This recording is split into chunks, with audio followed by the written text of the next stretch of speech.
Hello नमस्कार दोस्तों। उम्मीद है आप सभी लोग अच्छे होंगे, बहुत अच्छे होंगे। तो हम लोग अभी देखेंगे 8वीं क्लास का हिस्ट्री। और यह जो किताब है आपका SCERT का किताब हो जाता है। 8वीं क्लास का इतिहास का बुक्स है, जिसमें हम लोग टॉपिक पढ़ेंगे। आप देख सकते हैं, टॉपिक दिखाया जाए। देखिए, टॉपिक आपका हो जाता है राष्ट्रीय आंदोलन। राष्ट्रीय आंदोलन से सबसे ज़्यादा सवाल BPSC में पूछा जाता है, सबसे ज़्यादा सवाल पूछा जाता है। और ये आपका जो अध्याय है, यह अध्याय 12 हो जाता है। अध्याय 12 है। हम लोग हर टॉपिक को अलग अलग करेंगे ताकि प्रश्न जो पूछा जाए, है ना, कम से कम आप उसे बना सके। तो चलिए हम लोग शुरुआत करते हैं राष्ट्रीय आंदोलन। और राष्ट्रीय आंदोलन थोड़ा बड़ा हो जाता है और मॉडर्न इंडिया में कहें तो जान है। यहीं से सबसे ज़्यादा सवाल बनाया जाता है और BPSC के द्वारा पूछा भी जाता है। हम लोग राष्ट्रीय आंदोलन 1885 से लेकर के, जैसे कांग्रेस के गठन के बाद, गठन से ही हम लोग 1947 तक हम लोग पढ़ेंगे। ठीक है, तो चलिए हम लोग देखते हैं। उसके पहले कुछ संक्षिप्त एक परिचय है। यहाँ पे कहता है कि आपने पिछले अध्यायों में पढ़ा है कि भारत में अंग्रेज़ों का आगमन कैसे हुआ, उनके द्वारा जो प्रशासनिक व्यवस्था कायम की गई वह कैसे भारतीयों के लिए शोषणकारी सिद्ध हुई, उनके द्वारा कैसे अपना हित साधने के लिए भारत में सामाजिक, आर्थिक एवं शैक्षणिक सुधार का ताना बाना बुना गया, जिसने भारत की आत्मनिर्भर अर्थव्यवस्था को तो समाप्त किया ही, आगे देखेंगे हम लोग, किया ही, साथ ही सामाजिक एवं धार्मिक भेदभाव को भी समाप्त कर दिया। साथ ही शोषणकारी एवं विभेदकारी नीतियों ने 1857 के विद्रोह को भी जन्म दिया। तो यहाँ तक पिछले अध्याय के बारे में कह रहा है। यहाँ देखिए, आपने ऐसा महसूस किया होगा कि भारतीयों में भारी असंतोष व्याप्त था। राष्ट्रवादी अब नहीं चाहते थे कि अंग्रेज भारत में बिना रोक टोक शासन करें। भारतीय अब संगठित रूप से अंग्रेजों का विरोध करना चाहते थे। शुरुआती वर्षों में कुछ संगठनों की स्थापना हुई जिनके प्रभाव क्षेत्रीय स्तर तक ही सीमित रहे, लेकिन यहाँ पे देखिए, लेकिन इनके उद्देश्य जो हैं, उद्देश्य संपूर्ण राष्ट्र हित में थे। इन संगठनों के द्वारा देश के भिन्न भिन्न भागों में भारतीय जनता को सामाजिक एवं राजनीतिक रूप से जागरूक करने का प्रयास किया गया। देखिए, हम बार बार यही कहते हैं कि अगर NCERT अगर आप पढ़ लेते हैं या SCERT पढ़ लेते हैं तो यहाँ PT तो कंप्लीट करते ही करते हैं, साथ में आपका मेंस का भी अच्छा तैयारी हो जाता है। जिस तरीके से इन किताबों में व्याख्या दिया जाता है, अगर इन शब्दों का तारतम्यता और हम इसके रिलेशन को और इसके व्याख्या को अगर हम समझने लगें और कोशिश करें कि हम इसी स्टाइल में अगर लिखें तो मेंस में सबसे अच्छा नंबर मिलता है। तो चलिए, कहता है यहाँ पे कि 1885 में देखिएगा, उस समय तक आते आते हमारा जो समाज था राजनीतिक रूप से बहुत जागरूक होते जा रहा था।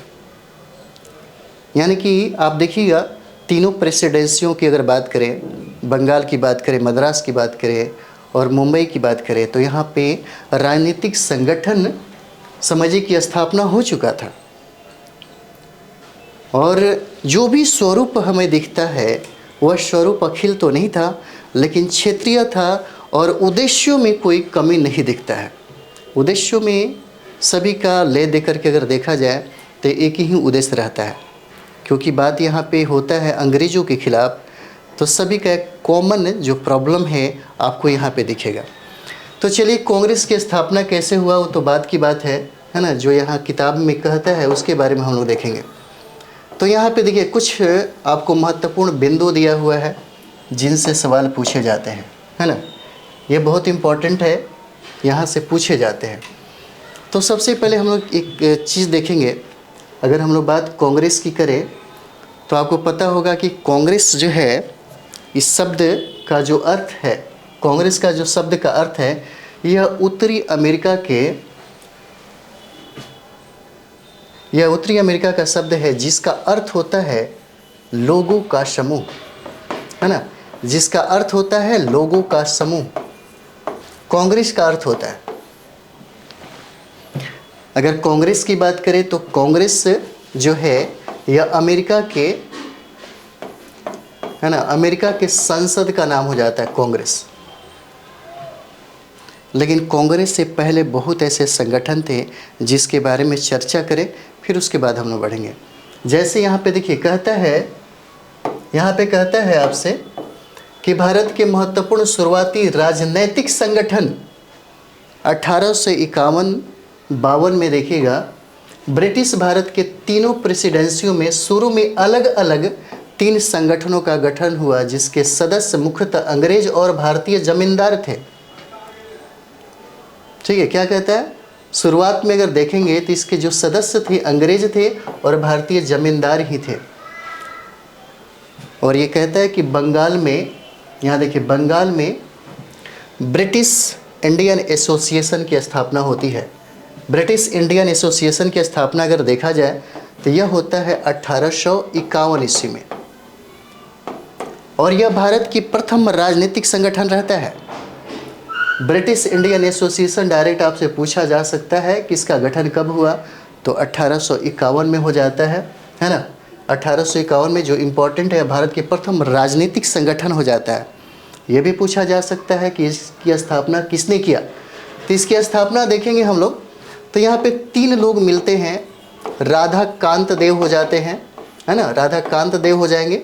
उसके बाद देखिए देवेंद्र नाथ टैगोर भी हो जाते हैं, देवेंद्र नाथ टैगोर हो जाते हैं, और राजेंद्र लाल मित्र भी हो जाते हैं, है ना, राजेंद्र लाल मित्र हो जाते हैं। इसके संस्थापकों में इन लोगों का नाम आता है ना, इन लोगों का नाम आता है। तो ये हो जाता है आपका बंगाल में ब्रिटिश इंडियन एसोसिएशन। और मद्रास में देखिए, मद्रास नेटिव एसोसिएशन की स्थापना होती है। ये सारे के सारे जो सवाल है बहुत इंपॉर्टेंट हो जाता है। अब यहाँ पे देखिए मद्रास में मद्रास नेटिव एसोसिएशन की अगर हम लोग बात करें यहाँ पे, तो इसकी स्थापना 1852 में हुआ था, 1852 में हुआ था। और इसके बारे में बता दें कि यह मद्रास का पहला राजनीतिक संघ है या संगठन हो जाता है, ये पहला हो जाता है। 1852 में इसकी स्थापना होती है। मद्रास नेटिव एसोसिएशन की अगर बात करें कि इसका जो संस्थापक है उनका नाम है गजूला, याद रखिएगा गजूला लक्ष्मी नारायणु, है ना, लक्ष्मी नारायणु चेट्टी नाम हो जाता है इनका। ठीक है, ये जो मद्रास नेटिव एसोसिएशन की जो स्थापना होती है, यह स्थापना 1852 में होता है, जिसके संस्थापक गजूला लक्ष्मी नारायणु चेट्टी हो जाते हैं, है ना। आगे हम लोग देखेंगे कि बम्बई में एक और संगठन बनता है जिसका नाम है बम्बई एसोसिएशन। ये हो जाता है आपका बम्बई एसोसिएशन। अगर हम लोग बम्बई एसोसिएशन की बात करें, है ना, तो ये बम्बई एसोसिएशन की स्थापना जो होता है 1885 में होता है इसका स्थापना बम्बई एसोसिएशन की। और ये पूछा जाता है, बहुत इंपॉर्टेंट है, बहुत भी ये पूछा जाता है। देखिए फैक्ट पे बात हो रही है तो फैक्ट ही बात करते हैं, एनालिसिस फिर बाद में हम लोग देखेंगे। तो 1885 में इसकी स्थापना होती है। जो सवाल पूछा जाएगा आपके टीचर की एग्जाम में तो एकदम गारंटेड होता है, ऐसे ही सवाल पूछे जाएंगे, इसी से सवाल पूछे जाएंगे, बहुत इंपॉर्टेंट है। और यहाँ से बाहर क्या प्रश्न पूछेगा, है ना। तो बम्बई एसोसिएशन की स्थापना हम लोग देखेंगे 1885 में हो जाता है, और जिसके संस्थापक आपको हो जाएंगे फिरोज शाह मेहता, है ना, फिरोज शाह मेहता हो जाते हैं आपके, फिरोज शाह मेहता। और एक और नाम भी है जिसका नाम हो जाता है केटी तलंग, है ना, केटी तैलंग नाम हो जाता है इनका। एक और भी नाम है जिनका नाम है बदरुद्दीन तैयब जी, है ना, बदरुद्दीन तैयब जी नाम होता है इनका। और इन्हीं लोगों ने मिल कर के 1885 ईस्वी में बम्बई एसोसिएशन की स्थापना किया। फिरोज शाह मेहता हो जाएंगे, केटी तैलंग हो जाएंगे, और बदरुद्दीन तैयब जी हो जाते हैं। और यही लोग 1885 में बम्बई एसोसिएशन की स्थापना करते हैं। ठीक है, चलिए यहाँ देखेंगे हम लोग 1867 में पूना सार्वजनिक सभा की स्थापना होती है ना। 1867 में हम लोग देखेंगे पूना सार्वजनिक सभा की स्थापना होती है। ये जो इस जो रूप में आप देख रहे हैं, एक फ्रेम बना के जो दिया हुआ है, ये सवाल यहीं से पूछे जाएंगे, इसलिए जो भी दिया है एकदम रट जाइए, याद रख लीजिए और बहुत काम देगा। बार बार उसको रिवाइज करिए, यहीं से सवाल पूछे जाएंगे। तो 1867 में पूना सार्वजनिक सभा की स्थापना महादेव गोविंद रानाडे ने किया। 1867 में पूना सार्वजनिक सभा की स्थापना हुआ, जिसकी स्थापना महादेव गोविंद रानाडे ने किया और इसके सदस्य जो थे वो मध्यम वर्गीय सामान्य जन थे। अगला जो पूछा जाता है आपसे, ये बहुत इंपॉर्टेंट है। 1876 में इंडियन एसोसिएशन की स्थापना होती है। 1876 में इंडियन एसोसिएशन की स्थापना होती है। बहुत बार यह प्रश्न पूछा गया है, जिसके संस्थापक सुरेंद्र नाथ बनर्जी हो जाते हैं। सुरेंद्र नाथ बनर्जी, और इन्होंने कलकत्ता में इसकी स्थापना किया। 1876 में इंडियन एसोसिएशन की स्थापना होती है, जिसके संस्थापक सुरेंद्र नाथ बनर्जी हैं और यह इंडियन एसोसिएशन की स्थापना जो है कलकत्ता में किया जाता है और इसके सदस्य भी पढ़े लिखे और आम लोग थे।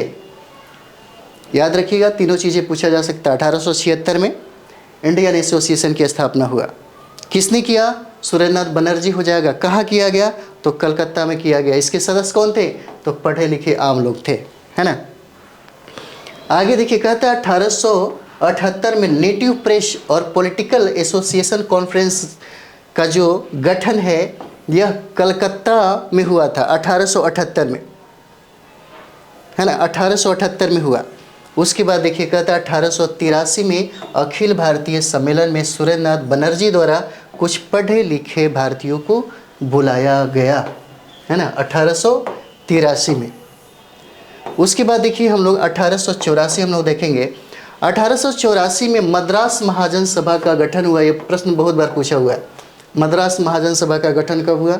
1884 में हुआ। इसके अधिकांश सदस्य जो है मध्यम वर्ग के लोग थे। फिर 1885 में हम लोग देखेंगे Allahabad people's association, Bombay presidents association संस्थानों के सदस्य भी मध्यम वर्ग के लोग थे। और 28 दिसंबर 1885 को भारतीय राष्ट्रीय कांग्रेस की स्थापना हो गई, जहां से सबसे ज़्यादा सवाल पूछा जाता है। बहुत VBI है जहां से सबसे ज़्यादा सवाल पूछा जाता है, ठीक है। तो चलिए हम लोग देख रहे हैं, इसी को हम लोग करने वाले हैं। इससे पहले जितना भी संगठन आपने देखा, यहाँ से प्रश्न पूछे जाते हैं, बहुत इम्पोर्टेंट है। तो देखिए, भारतीय राष्ट्रीय कांग्रेस का, है ना, भारतीय राष्ट्रीय कांग्रेस जो कह रहा है कि 28 दिसंबर 1885 का इसका स्थापना हुआ, है ना। आज से कभी कभी ऐसा लगता है कि जन्म कब हुआ इसका, कांग्रेस का जन्म कब हुआ, है ना। कांग्रेस के बारे में हम लोगों ने देखा, यह उत्तरी अमेरिका का शब्द है ना, जिसका अर्थ होता है लोगों का समूह। जिसका अर्थ क्या होता है? लोगों का समूह होता है। और अमेरिका के संसद को हम लोग कांग्रेस भी कहते हैं। हालांकि कांग्रेस के गठन के पहले अगर देखा जाए तो बहुत बड़ी इसके पीछे असंतोष है। इसके पीछे बहुत सारे जो क्षेत्रीय संगठन जो बनाए गए थे, उन सारे क्षेत्रीय संगठन को समझिए कि अखिल स्तर पर लाने के लिए बहुत प्रयास किए गए। अगर देखा जाए तो आप सुरेंद्र नाथ बनर्जी का जो देख रहे हैं संगठन, वो कुछ हद तक उसको समाहित तो करता है, लेकिन पूर्ण रूप से वो सफल नहीं हो पाता।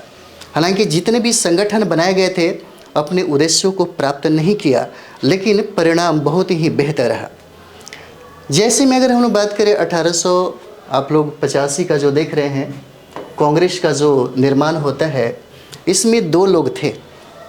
जैसे कहें तो आप यहाँ पे देख लीजिए, एक का नाम होता है जैसे डफरिन के, चलिए इसको अच्छा से हम लोग करें, किधर गया, ठीक है। यहाँ पे देखिए, इस समय यानी कि आपसे पूछा जा सकता है कि भारतीय राष्ट्रीय कांग्रेस के समय वायसराय कौन था, तो ये देखिए डफरिन हो जाता है। तो डफरिन के जीवनी लिखने वाले जो थे उनका नाम था बेंडरवर्न, है ना। बेंडरवर्न, चीज़ों को समझिए। बेंडरवर्न और ह्यूम जो थे, ह्यूम दोनों ने शिमला में एकत्रित हुए। कहाँ पे?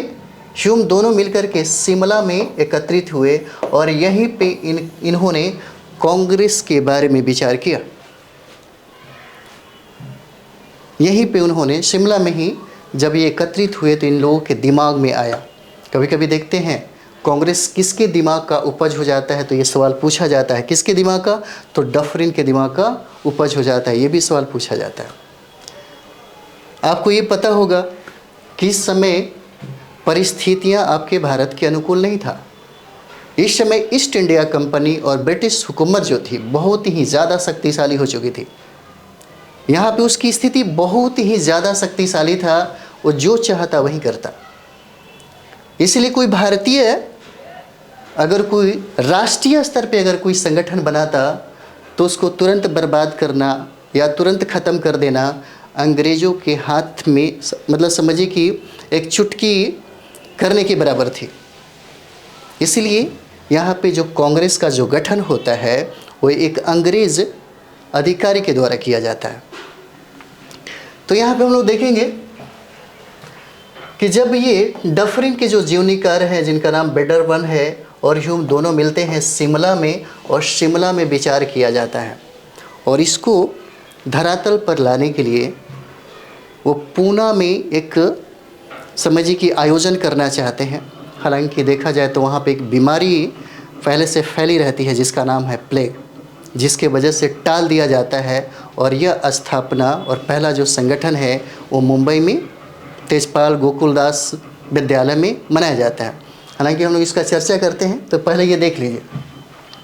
यहाँ पे कहता है कि 1850 के बाद राजनीतिक संगठनों से जुड़े लोगों के मन में देश के प्रति, है ना, देश के प्रति एक सोच विकसित हुई और इन लोगों की नज़र में भारत में निवास करने वाले सभी वर्ग, धर्म, रंग, जाति, भाषा एवं लिंग समूह के लोग भारतीय हैं और भारत इन भारतीयों का घर है।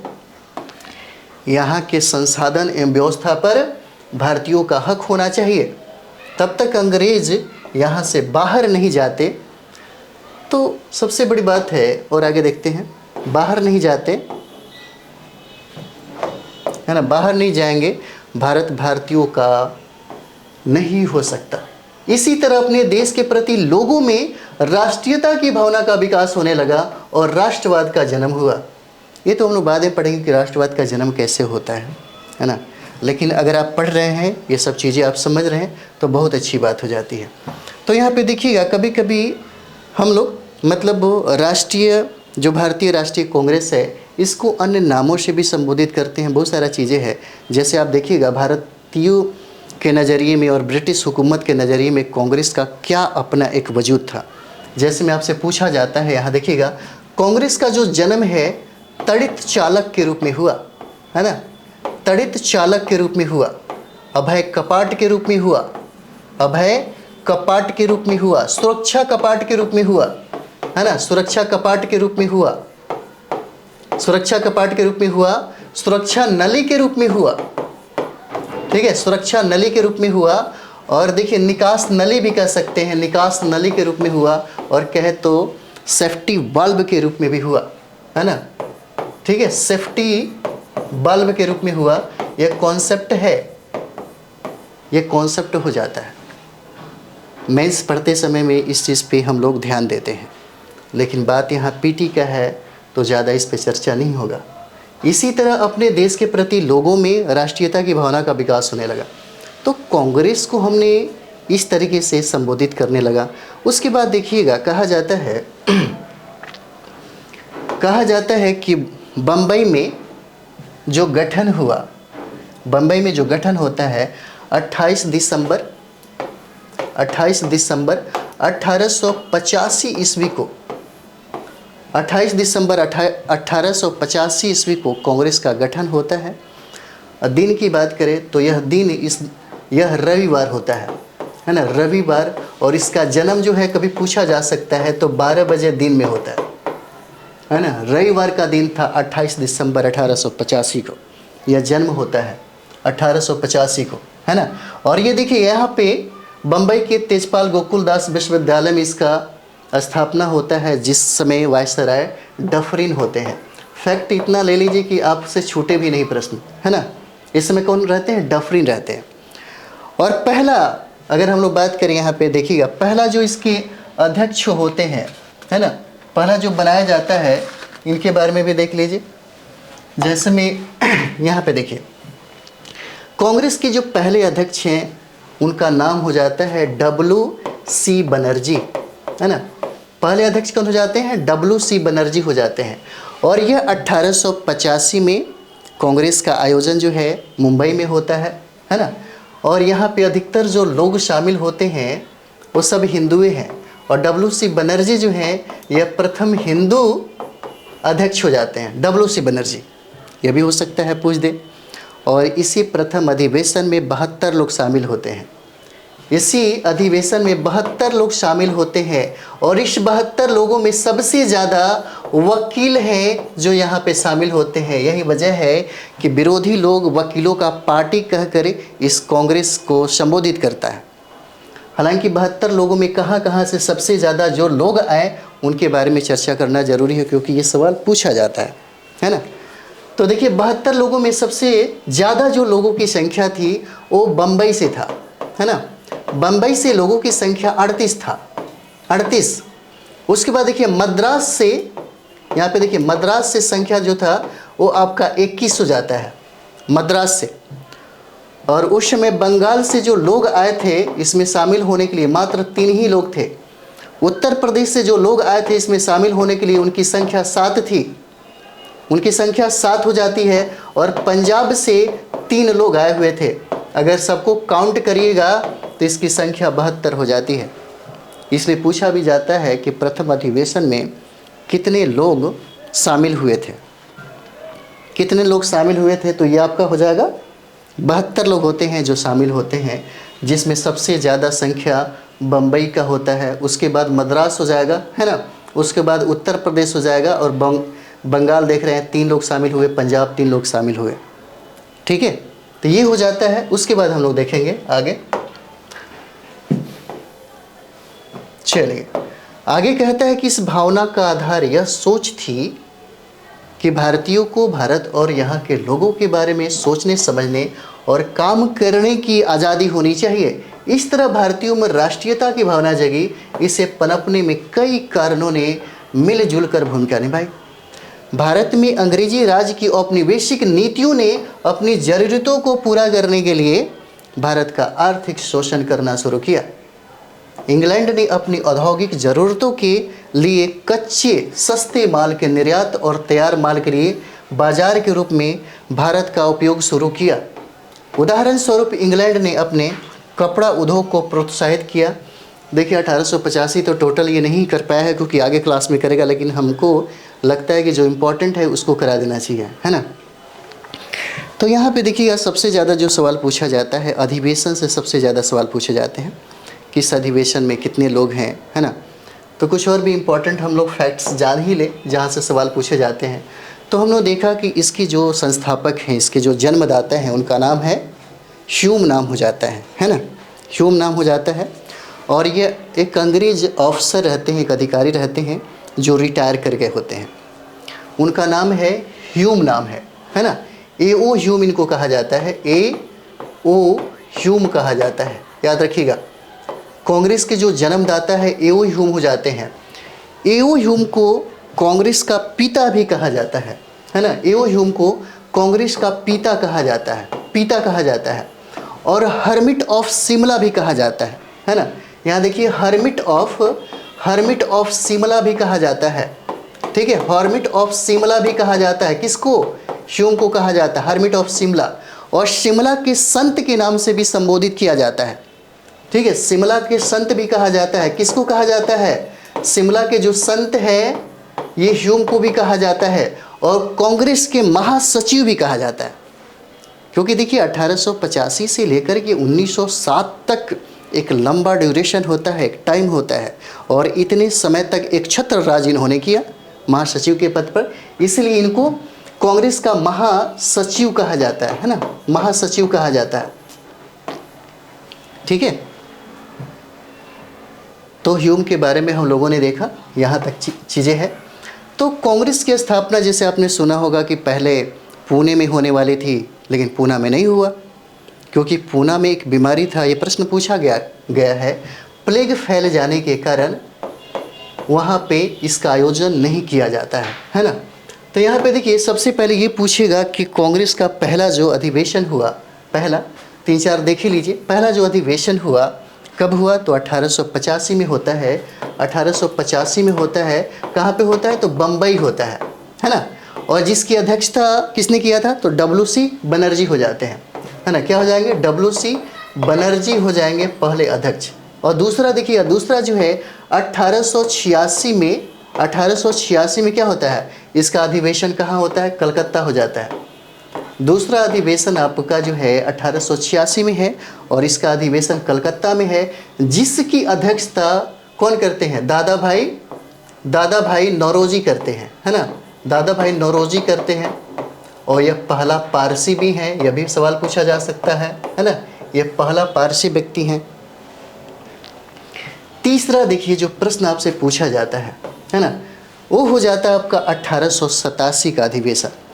तो यहाँ पे देखिए 1887 का जो अधिवेशन है यह मद्रास अधिवेशन होता है ना, मद्रास अधिवेशन, जिसकी अध्यक्षता किसने किया था, ये देखिए बदरुद्दीन तैयब जी होते हैं, बदरुद्दीन, है ना, तैयब जी हो जाते हैं, तैयब जी होते हैं, बदरुद्दीन तैयब जी। और ये पहला मुस्लिम अध्यक्ष हैं, पहला मुस्लिम अध्यक्ष हो जाते हैं, सवाल पूछा गया है। एक और भी देख लीजिए, चौथा नंबर हम लोग देखेंगे 1888 का इलाहाबाद का अधिवेशन, है ना। 1888 का क्या है, इलाहाबाद का अधिवेशन है, इलाहाबाद का अधिवेशन। और ये पहला अंग्रेज अध्यक्ष बनता है जिसका नाम है जॉर्ज यूले, है ना, जिसका नाम क्या रहता है, जॉर्ज यूले नाम रहता है। और यह पहला अंग्रेज है, पहला अंग्रेज हो जाता है ना, पहला अंग्रेज है जो इसकी अध्यक्षता करता है यहाँ पे, पहला अंग्रेज। ठीक है, तो हम लोगों ने देखा 1885 में बम्बई का अधिवेशन WC बनर्जी ने किया, जहाँ पे सबसे ज़्यादा अगर बात करें तो वकील लोग शामिल होते हैं, इसीलिए विरोधी पार्टी उनको वकीलों का पार्टी कहता है। लेकिन ये WC बनर्जी है, पहला हिंदू व्यक्ति होते हैं। उसके बाद 1886 में हम लोग देखेंगे कलकत्ता अधिवेशन, जिसकी अध्यक्षता दादा भाई नौरोजी करते हैं, है ना, दादा भाई नौरोजी करते हैं। और पहला पारसी व्यक्ति हैं। हालांकि दादा भाई नौरोजी के बारे में देखें तो 3 बार ये कांग्रेस की अध्यक्षता करते हैं। 1887 देखेंगे तो मद्रास अधिवेशन हो जाता है, जिसकी अध्यक्षता बदरुद्दीन तैयब जी करते हैं और ये पहला मुस्लिम अध्यक्ष होते हैं। उसके बाद 1888 हम लोग देखेंगे इलाहाबाद का अधिवेशन, जॉर्ज यूले करते हैं, पहला अंग्रेज अधिकारी हो जाते हैं। ठीक है, अब देखिए कांग्रेस से क्या क्या सवाल पूछे जाते हैं। जो अधिकतर सवाल पूछे जाते हैं थोड़ा सा चर्चा कर लिया जाए।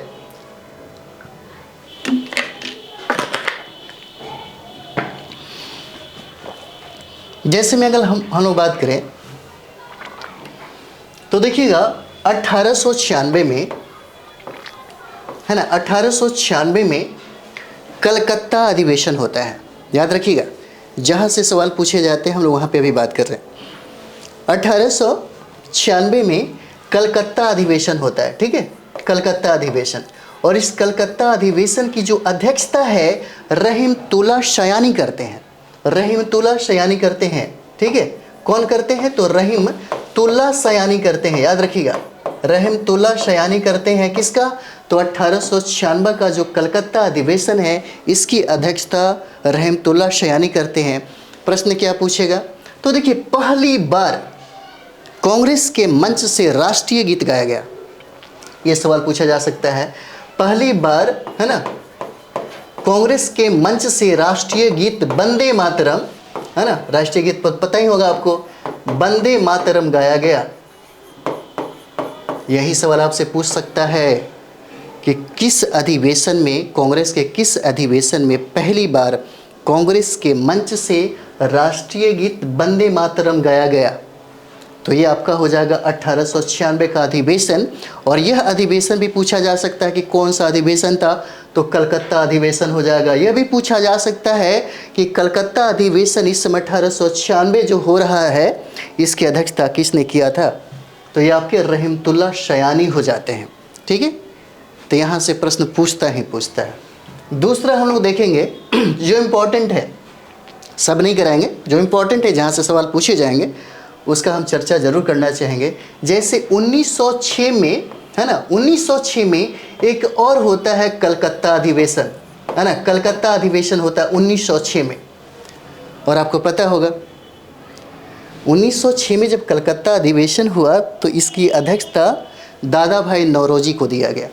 यानी कि यहाँ पे दादा भाई जो नौरोजी हैं इसके अध्यक्ष बनते हैं, दादा भाई नौरोजी। और पहली बार कांग्रेस के मंच से स्वराज्य की मांग किया गया। यही सवाल पूछा जा सकता है ना, यही सवाल आपसे पूछा जा सकता है कि पहली बार कांग्रेस के मंच से स्वराज्य की मांग कब किया गया। तो यही हो जाएगा 1906 में, 1906 में होता है, ठीक है, 1906 में हो जाएगा।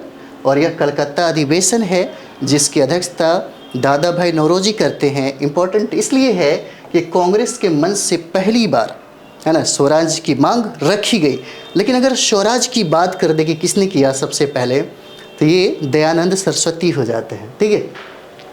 अगला जो आपके लिए इम्पोर्टेंट है वो हो जाएगा, जब 1906 आपने किया तो 1907 बहुत बार पूछा हुआ प्रश्न है ना। तो 1907 में एक सूरत का अधिवेशन होता है, सूरत का अधिवेशन होता है 1907 में, जिसकी अध्यक्षता रास बिहारी घोष करते हैं, ठीक है, याद रखिएगा, जिसकी अध्यक्षता रास बिहारी जो है, रास बिहारी घोष करते हैं, ठीक है, रास बिहारी घोष करते हैं। और इस समय कांग्रेस जो है दो भागों में बट गई, एक नरम दल के रूप में और दूसरा गरम दल के रूप में, ठीक है, 1907 में। और इसकी अध्यक्षता जो है किसने किया, तो रास बिहारी घोष ने किया। और यहाँ पे कांग्रेस का विभाजन हो जाता है, याद रखिएगा, कांग्रेस का यहाँ पे विभाजन हो जाता है, दो भागों में बट जाती है, एक हो जाता है नरम दल, है ना, और दूसरा हो जाता है गरम दल। ये सवाल आपसे पूछा जाता है। तो 1907 के बाद हम लोग देखेंगे 1911 का अधिवेशन जो इम्पोर्टेंट है ना। यहाँ पे देखिएगा 1911 का अधिवेशन हम लोग देखेंगे, थोड़ा सा इसको, एक मिनट, हाँ चलिए, हम लोग यहाँ पे देखेंगे 1911 का अधिवेशन। ये थोड़ा प्लेन है ताकि आपको दिखे। यहाँ पे देखिए 1911 का जो अधिवेशन है, और यह भी अधिवेशन आपको होता है कलकत्ता में।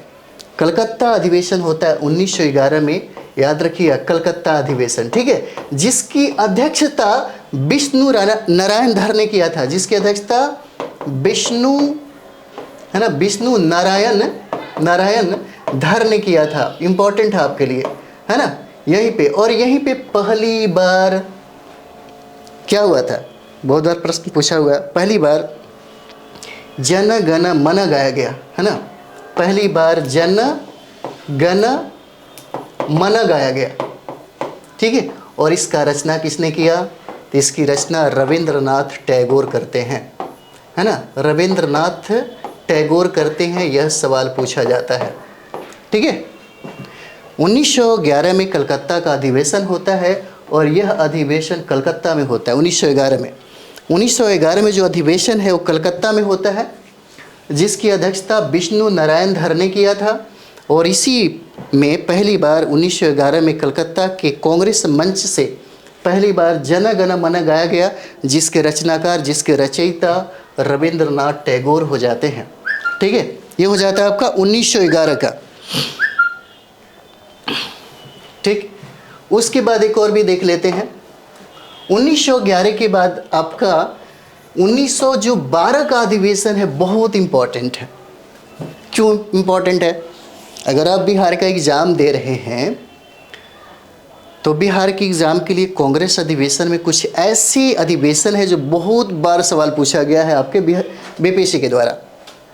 तो जैसे 1912 का जो अधिवेशन है वो क्यों इम्पॉर्टेंट है, तो यहाँ पे देखिए 1912 का जो अधिवेशन है यह बांकीपुर में हुआ था, है ना, यह बांकीपुर में हुआ था। और आपको पता होगा कि बांकीपुर कहाँ पे है, तो पटना में है ना, क्या हो जाता है, पटना में है। यानी कि बांकीपुर का अधिवेशन जो है 1912 में हुआ, और यह 1912 में बांकीपुर आपको पता होगा कि पटना में है। यानी कि 1912 में कांग्रेस का जो अधिवेशन था बांकीपुर में हुआ 1912 में।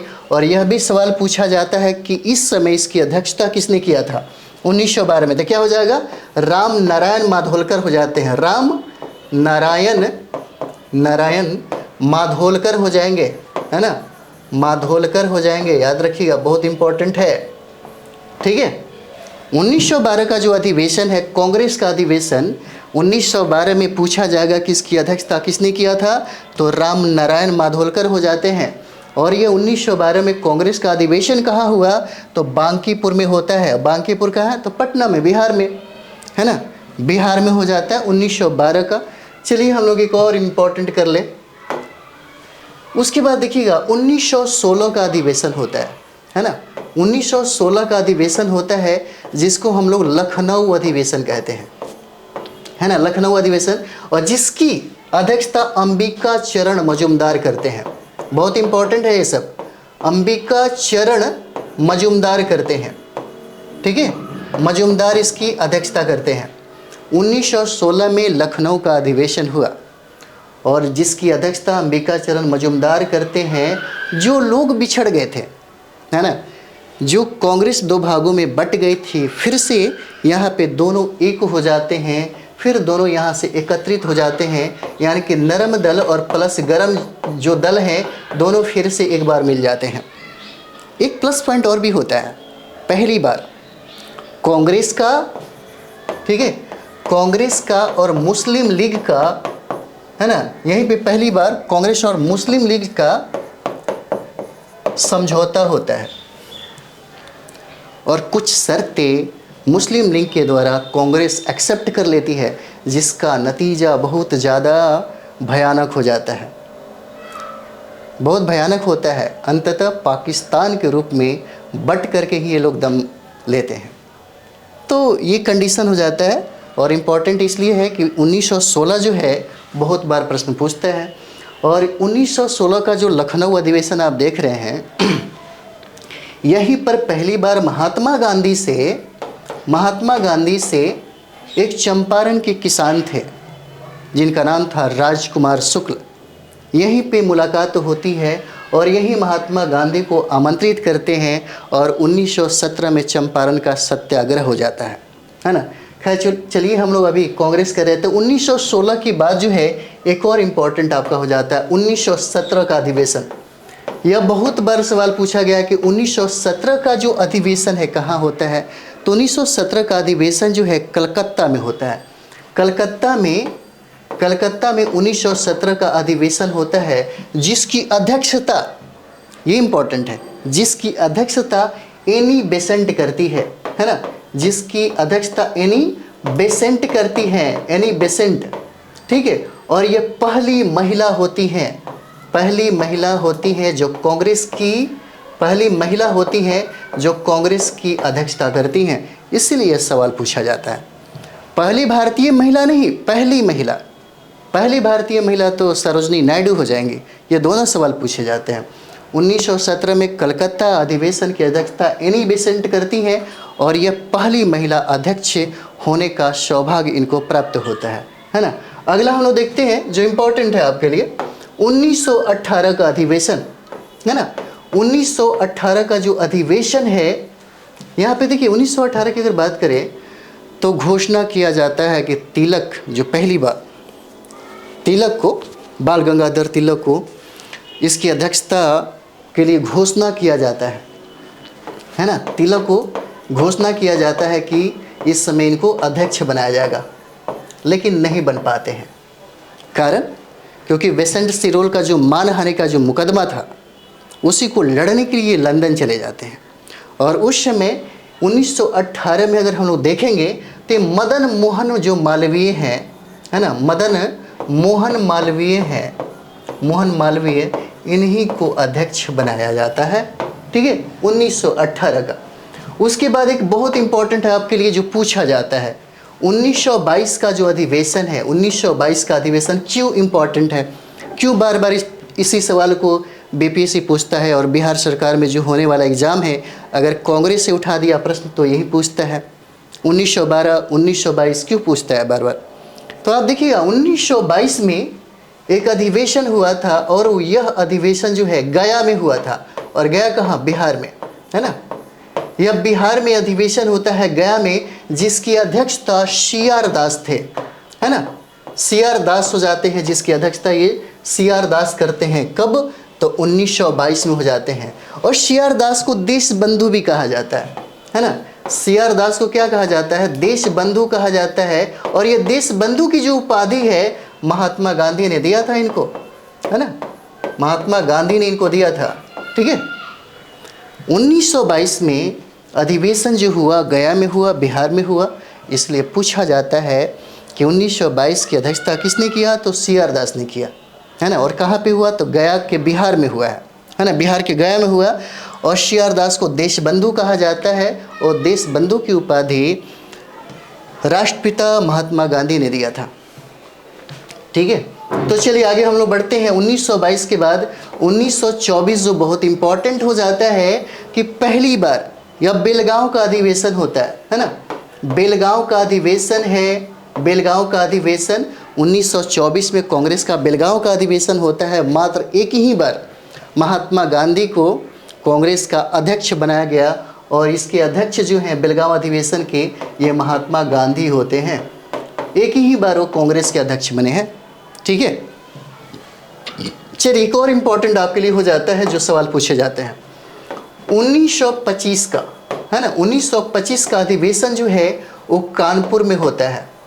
क्यों पूछा जाता है? क्यों सबसे ज़्यादा इम्पोर्टेंट है? 1925 में कानपुर का जो अधिवेशन है, पहली बार एक भारतीय महिला इसकी अध्यक्षता कर रही थी, जिनका नाम था सरोजनी नायडू, है ना। जिनका नाम क्या था? सरोजनी नायडू नाम हो जाता है। देखिए बहुत इंपॉर्टेंट हम आपको करवा रहे हैं ताकि प्रश्न ना छूटे। कांग्रेस से अगर प्रश्न जैसे भी अगर आ जाता है तो बन जाएगा, आपसे निश्चित तौर पे बनेगा। तो 1925 में कानपुर का अधिवेशन किसने किया? सरोजनी नायडू ने किया। और यह पहली भारतीय महिला अध्यक्ष होने का सौभाग्य प्राप्त होता है। हम लोगों ने देखा कि 1917 में पहली महिला अध्यक्ष बनी है, जिनका नाम है एनी बेसेंट, है ना। तो चलिए 1925 के बाद हम लोग 1929 कर लेते हैं, है ना, जहाँ से सवाल पूछे जाते हैं। 1929 का जो अधिवेशन है वो लाहौर अधिवेशन हो जाता है ना। लाहौर अधिवेशन है। और आपको पता होगा पूछा जाता है कि लाहौर किस नदी के तट पे है? तो रावी नदी के तट पे है। ये भी सवाल पूछा जाता है ना। और 1929 का जो कांग्रेस का अध्यक्ष जो बने उनका नाम है जवाहरलाल, है ना, जवाहरलाल नेहरू हो जाते हैं, है ना, जवाहरलाल नेहरू हो जाएंगे। शॉर्ट में लिख देते हैं, आपको तो पता ही होगा। इसमें सबसे इम्पोर्टेंट क्या है? इसमें सबसे इम्पोर्टेंट जो आपका हो जाता है पूर्ण स्वराज का लक्ष्य रखा गया, है ना। इसमें क्या हो जाता है? पूर्ण स्वराज का लक्ष्य रखा जाता है। पूर्ण स्वराज का लक्ष्य रखा जाता है, यह इम्पोर्टेंट है ना। 1929 में लाहौर अधिवेशन होता है और लाहौर जो है रावी नदी के तट पे है, जिसकी अध्यक्षता जवाहरलाल नेहरू के द्वारा किया जाता है। इसी में झंडा भी फहराई जाती है। और जो लक्ष्य है कांग्रेस का पूर्ण स्वराज का लक्ष्य हो जाता है कब? 1929 का।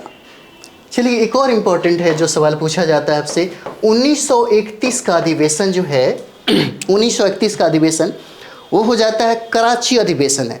1931 में कराची अधिवेशन होता है, जिसकी अध्यक्षता सरदार वल्लभ भाई पटेल को बनाया जाता है। और यहाँ पे क्या मांग होती है ये बहुत इंपॉर्टेंट है। और इस कांग्रेस के मंच से पहली बार, है ना, पहली बार फंडामेंटल राइट्स यानी कि मौलिक अधिकार की मांग किया जाता है। ठीक है, यहीं पे पहली बार मौलिक अधिकार की मांग किया जाता है। पहली बार मौलिक अधिकार की मांग किया जाता है कब? कराची अधिवेशन से, है ना, कराची अधिवेशन, जिसकी अध्यक्षता किसने किया था? सरदार वल्लभ भाई पटेल ने किया था। बहुत इंपॉर्टेंट है, बहुत बार पूछा गया है ना। 1931 के बाद एक और भी इंपॉर्टेंट आपके लिए बनता है 1938 का, है ना। 1938 का अधिवेशन है। और एक और अधिवेशन देख ही लीजिए 1939 का, है ना। तो 1938 का जो अधिवेशन है हरिपुरा अधिवेशन होता है। और हरिपुरा आपको पता है गुजरात में होगा, है ना। 1938 में हरिपुरा का अधिवेशन होता है, जिसकी अध्यक्षता सुभाष चंद्र बोस होते हैं। और 1939 में जो अधिवेशन होता है इसको हम लोग त्रिपुरी अधिवेशन बोलते हैं। और यह त्रिपुरी जो है मध्य प्रदेश में हो जाता है ना।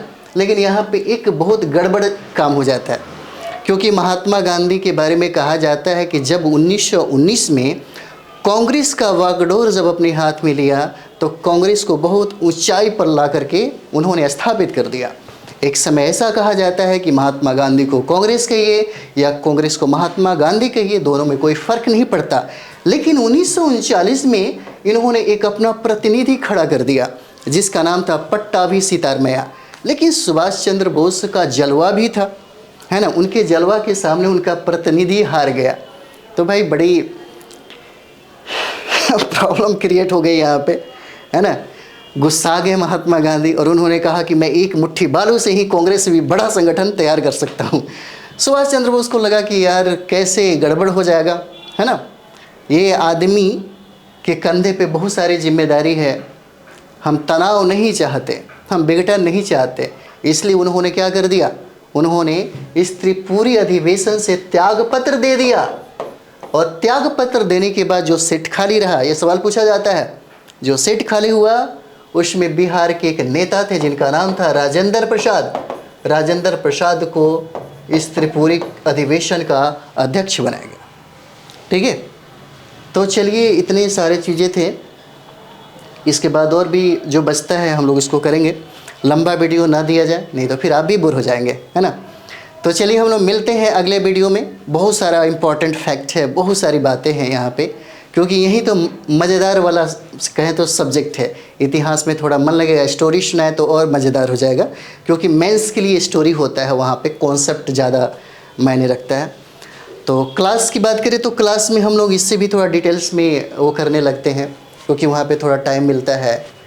तो वो सब चीज़ें हैं। आप चाहें तो, जैसे बहुत सारे विद्यार्थी हमें कॉल कर रहे थे, मैसेज कर रहे थे कि क्लास में क्या क्या दिया जाएगा, तो क्लास में जितना भी सब्जेक्ट में जो टॉपिक वाइज है, टॉपिक्स में जितने भी डिटेल्स है, कोशिश करेंगे हम उसको कवर करें, है ना।